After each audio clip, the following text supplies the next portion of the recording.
You were born in Nigeria, but what music were you into in Nigeria? I listened to a lot of African stuff and a lot of European, American stuff. Lots of American stuff like James Brown, Diana Ross, the Jackson 5 and all that. What about Nigerian music? Was there any Nigerian artists that you're into? Most Nigerian music I listen to is Fela, and these are called Juju music. King Sunny Ade. That's the only local one that we listen to a lot. What was your family background like? Well, my father was a medical doctor. He died 2 years ago, or 1 year, 1.5. And my mother was just a housewife. Well, I grew up from that educated family, and everybody's educated. I have about 10 brothers and sisters.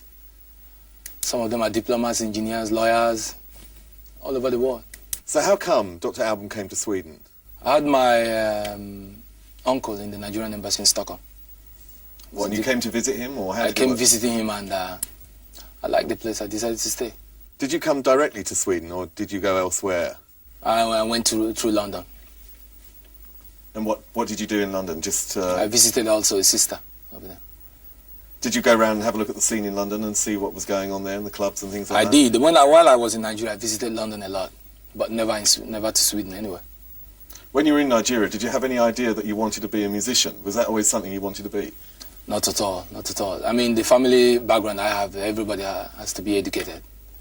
Not at all. No musician in my family at all. I'm the only one. When you came to Sweden, you actually trained as a dentist, but what did your family think about you training as a dentist? Well, in the very beginning, when Hell Africa came out, they were telling me to stop that and go back to dentistry and all that. But after the success grew up and things like that, they said it's okay, it's your life, and that's why you get the sound. It's my life. It's my life.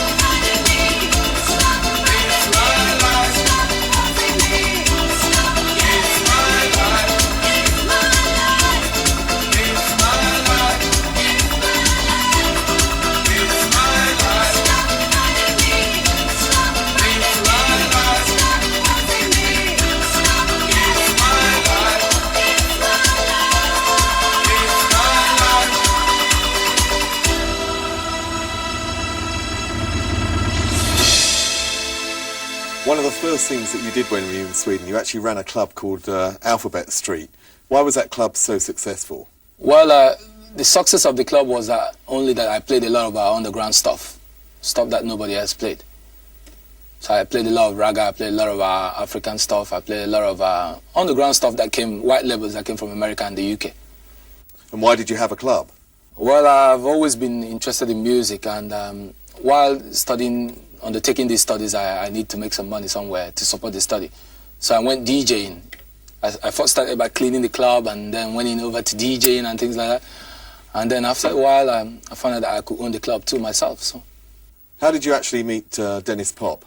While DJing in this club, I was kind of discovered by Denniz Pop. He came to the club and told me that he wanted me to do a song with him. And we went out doing this Hell Africa, the debut single there. So if he didn't come to me, I wouldn't have been a pop star today. Did you know who Denniz Pop was? Did yeah, you? Of course he played as a DJ in my club too. So we DJed together and things like that. And But when you actually recorded that, did you think when you recorded the song Hello Africa, did you know immediately that this was going to be a hit? Did you really sense that you had something going, or was this just like a bit of fun, The song was very, very, very different, and even up to date. If you play Hell Africa, it's still up to date. I mean, it's so different that I don't even think I could do one more Hell Africa again. Yeah, I knew that this song is different, that people were going to go for it. The first video you did was Hello Africa, which had really good colours and was filmed in Africa. Can you tell me the story behind that video? Just from the title of the song, Hello Africa, we said, okay, we have to do the video in Africa, nowhere else. So we went down to Kenya. The capital city is, can you tell me that? Kenyatta? Kenya, no. Kenyatta used to be the former president. Kenyatta, Jomo Kenyatta. Nairobi. Nairobi is the capital city, yeah. Very beautiful city, east of Africa. So we went filming, we didn't have any story at all. We just filmed outside and inside, and, Yo! My name is Dr. Alban, the MD microphone doctor. This song is dedicated to the people of Africa. Swimix, give me some drums.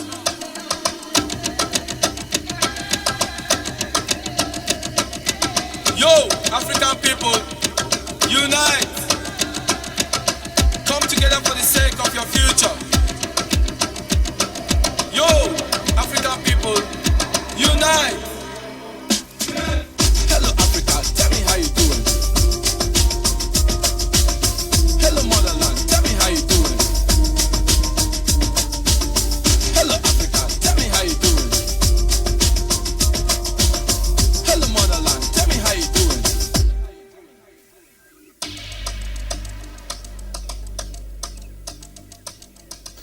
What input did you have initially into the songs? Did Denniz actually write the songs initially, and you started off just really recording them? He wrote the song before I came into the studio, and I wrote the lyrics. How important to you are lyrics? Because a lot of pop songs these days are just about nothing, aren't they? Yeah, it's very, very important for me. Just like It's My Life, Hello Africa and all that, No Coca. I think it's very, very important because it's not very, very common in dance music. What, you feel there should be some sort of message? I tell you, I think so. There should be very, very, very strong message in every song. Have you noticed that people actually do actually listen to the message? I mean, do kids come up to you and say, you know, like they like that song because there's a message in it, or do they just like the song? How does it work? I get some letters from some fans that say that No Coke is good because now they don't take any coke anymore, they don't smoke any marijuana anymore and things like that. They don't sniff any cocaine. I get kind of letters, and I meet people in the streets while I'm touring too, and people talk about that. Yeah.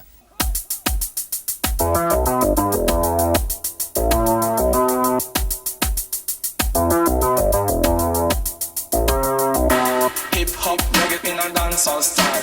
Hip hop, reggae in a dancehall style. Hip hop, reggae in a dancehall style. Hip hop, reggae in a dancehall style. Hip hop, reggae in a dancehall style. Hip hop, reggae in a dancehall style. Hip hop, reggae in a dancehall style. Cause I, Dr. Alban, tell everybody. 2 o'clock only Friday morning. Come a down man, come a knife man. Left up and pass up, mash up the cars. On the run, Mr. Come a King Street. Yeah, he was arrested and tested, and the drugs he had in him, he confessed it.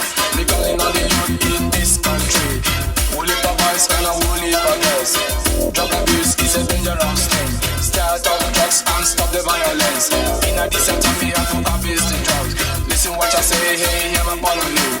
Too much drugs, you can go mental. Cause I, Dr. Alban, tell everybody, we no want no coke, no heroin, no hash, no amphetamine. You've just recorded your 3rd album, and you've worked with different people this time, apart from Denniz Pop, haven't you? Who have you worked with?